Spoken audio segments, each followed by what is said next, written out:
Istana menegaskan Indonesia mendorong perdamaian segera terjadi untuk mengakhiri perang Iran dan Israel.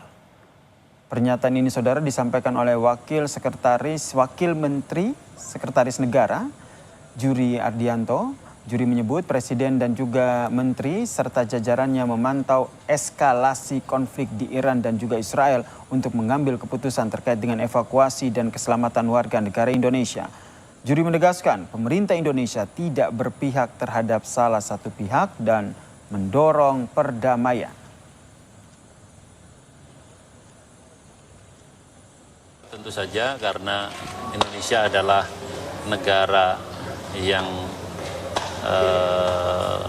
memiliki prinsip non-blok, maka dalam hal ini posisi Indonesia adalah posisi yang menginginkan bahwa perdamaian jauh lebih bagus, perdamaian jauh lebih baik ketimbang perang yang membawa korban kedua belah pihak. Jadi tentu sambil mengikuti perkembangan ini, Presiden melakukan berbagai upaya untuk mendorong deeskalasi, mendorong pemulangan warga negara Indonesia dari Iran dilakukan secara bertahap, saudara, menyusul situasi keamanan pasca perang Iran dan Israel. Lalu seperti apa situasi ketibaan WNI gelombang pertama di tanah air yang dijadwalkan akan tiba di Bandara Soekarno-Hatta sore ini, saudara, pukul 17.30 waktu Indonesia Barat.